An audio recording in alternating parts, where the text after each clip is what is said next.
Back with you, San Diego sports leader, the Mighty 1090. Let's say hello to Rocky Long. It's time for our weekly chat. The Aztecs are 5-1, 2-0 in conference play. They will be hosting San Jose State coming up this Friday night, which we'll get to here momentarily. But most recently, we saw San Diego State this previous Friday, 17-3 winners on the road at Fresno State. The old oil can returns to the Mesa. Rocky, Darren Smith, good to talk to you. Hi, Darren. How you doing? I'm doing well. Congratulations. The old oil can. Can you actually see it while we're having this conversation? I can't see it right now. It's out in our lobby on a stand, and which was empty. We took it with us to the game, and now it's back in its proper place. I was kicking myself for not asking you about the history of that. I thought they did a good job during the broadcast of explaining it, and I don't know how accurate that story is, but how much do you understand about what the actual old oil can is and how it came to represent this rivalry between yourselves and Fresno State? Well, I have been told the story about 6 different times, and every version is a little bit different, other than when they used to go over the Grapevine overpass that you had to bring extra oil to get the bus over it because it burned so much oil going up and down. And I don't know who stole it from who, and who got stranded, because someone got stranded because they stole the oil can. That's the story I was told. And so they found one someplace. I don't know who found it, but then they made it a little bit of a trophy. It's kind of ugly and all that kind of stuff, but it's still a trophy, and we want to have it. Okay. All right. Well, and plus, like I said, it represents a win here between yourselves and your in-state rival at Fresno State. Now, the version that was told, if I heard it correctly, was that it was actually dug up somewhere on campus, that somebody actually found the can which had been stolen. Is that a little urban myth there, or is there some truth to that one? I don't know if there's any truth to it. I've heard the same thing, that someone found it in a closet someplace, buried under a bunch of things. But I've been told that same thing. I've been told 6 or 7 different stories, and all of them sound okay, and they kind of make it fun.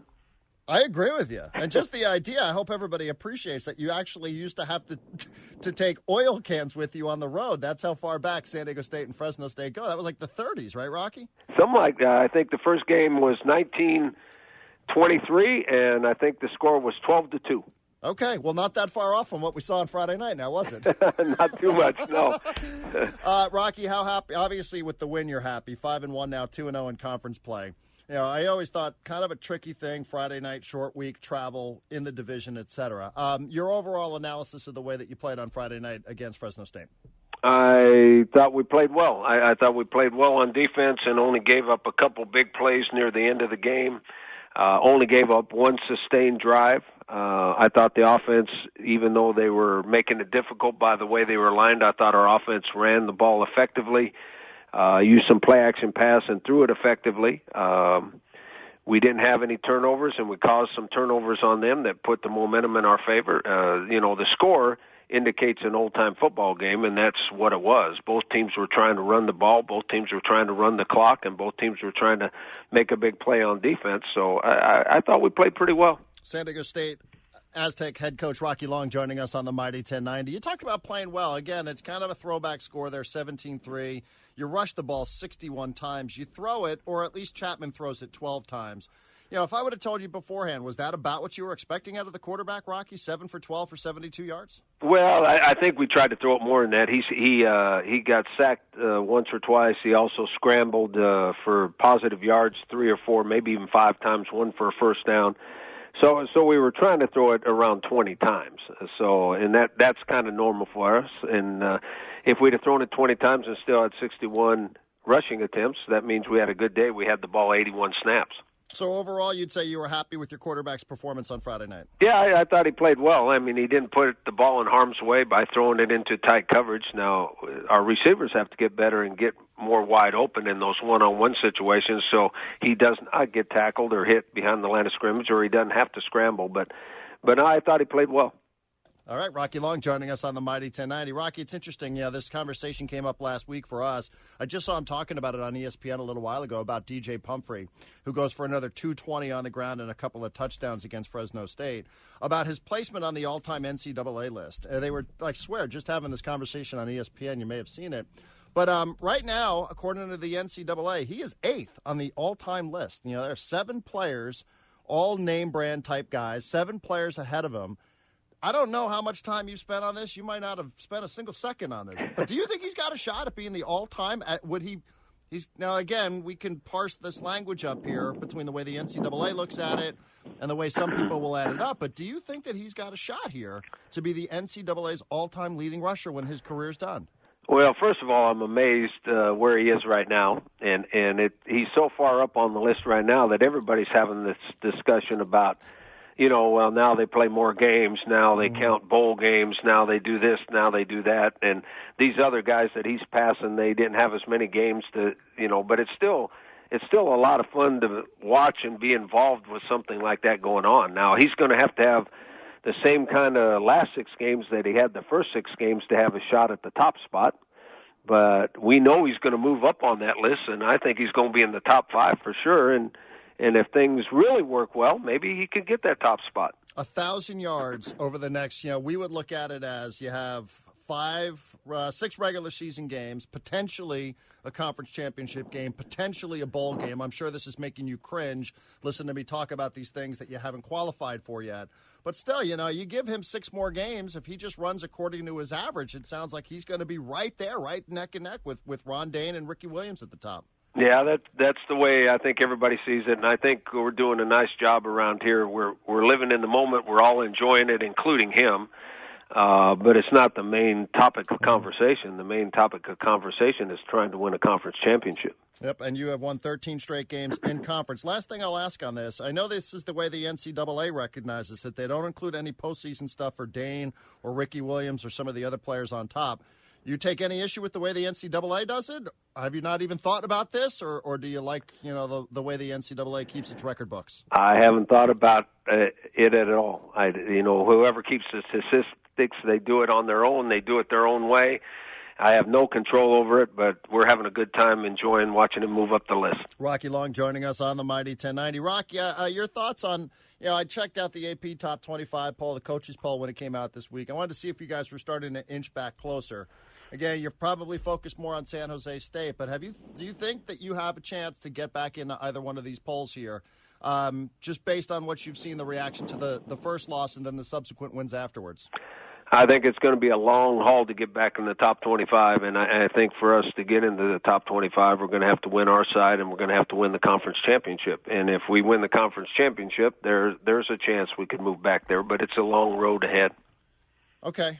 Not a lot of time. Are you surprised to see, that you guys haven't really climbed up here in these polls since you got bounced out?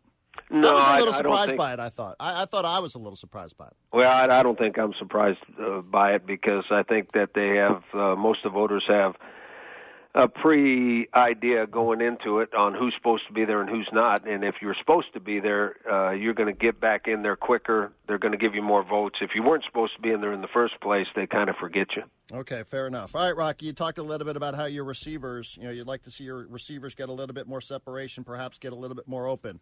Where are you today with Micah Holder, who I guess was a little dinged up after the one this past weekend? Yeah, he twisted his ankle, and he's been running at practice, but he hasn't been in practice yet. He hasn't run routes. He runs straight ahead pretty well.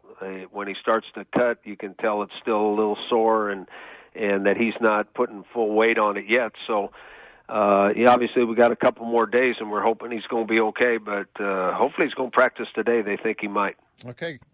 San Jose State, scouting report on them. They're 2-5, 1-2 in conference play so far. They try to do what I think our league's turning into a running league, and maybe that's our fault since we've had success running the ball, but they're going to try to run it. Now, they have a quarterback that gets out of trouble really well and throws the ball really well, but they're going to try to establish the run. They're going to try to run the clock, and they're going to try to play good defense. And so it's going to be a similar game as last week, even though you'll see some spread stuff, and the quarterback, like I said, is hard to tackle. He scrambles around, buys time, can make some yardage with his own feet, actually scored the winning touchdown last week. So they present a problem. I think on defense they're much better than they were last year. I think they play a different scheme. They're confident in the scheme. They play a lot of man-on-man coverage, and so we're going to have to beat them. They're going to put guys in there. They're going to make it hard to run. We're going to have to beat them in one-on-one coverage. I think it's going to be a very competitive football game, and whoever makes the fewest mistakes is going to win. 13 straight games in the Mountain West Conference and now for the second consecutive week, a team in your conference from the state of California. A little extra sizzle when you face an in-state team like San Jose State or even Fresno State this past Friday? I think there is. What's interesting is I think both teams get up for the game because a lot of our players know their players and a lot of their players know ours, obviously.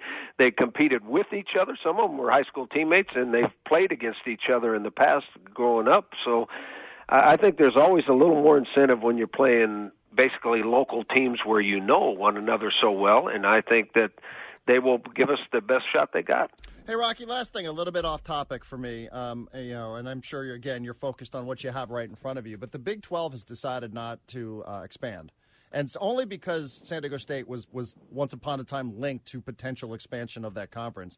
You have any thoughts on what's going on with that division in particular here and its decision that it's actually not going to expand? I think that they found out that they had just as good a chance to get in the national championship picture with 10 teams as going to 12 teams, and that now they don't have to divide the money they get, especially TV money, up with two other people, and so they're going to make a bigger financial haul, and it's not doing them any good to expand right now. I don't think they'll be able to get away with that much longer because the other leagues, Power 5 leagues that have expanded, want them to have the same kind of criteria, I'm sure. So I think eventually they'll expand, but it didn't surprise me at all that they haven't expanded yet. And they're not going to expand until they're made to expand.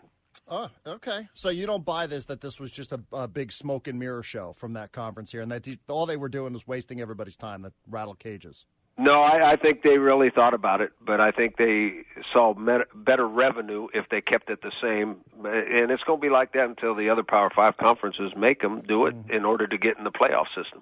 Hey, Rocky, a pleasure. Congrats. Keep it rolling here. 13 straight games. San Jose State coming up at 7:30. Kickoff 7:30. We'll have the pregame show starting at 6:30 on the Mighty 1090 with Jordan. Rocky, always a pleasure. Thank you very much. We'll talk to you next week. I appreciate it, Darren. Thank you. Rocky Long, head coach, San Diego State, preparing for their next conference opponent on Friday. Here's the list. Pumphrey, 8th right now. This is the way the NCAA keeps these records. So I know it's not including bowl games. It's not including postseason games. For certain guys on this list, other guys, yes. But next, 200 or so, about 160 yards away, Cedric Benson, who's great, Texas. Travis Prentice, Charles White, D'Angelo Williams, Tony Dorsett, Ricky Williams, Ron Dane. He is 1,000, let's call it math. He is 1,000 yards behind Ron Dane with 6 regular season games, potentially a conference championship game, potentially a bowl game. So 1,000 yards. Jordan did math on this. What would he need to average? He actually used his iPhone, though. What would he need to average if, in fact, there are 8 games remaining? What would he have to average? Well, if we're going off 1,000 yards, which I think it's a little bit more, it's around 125 yards per game. 125. Now, if they only play the remaining 6, what would he have to average? 167 yards per game. And he's averaging over 200 right now. Okay. I think you end up on top of that list. That gets you to New York. I don't think you win it, but I think it gets you to New York. Imagine that. I mean, the all-time leading rusher. Again, I know we could split the hair on this and, go, hey, but it's not right. It's the way the NCAA keeps it. 1247, San Diego Sports Leader. It's the Mighty 1090.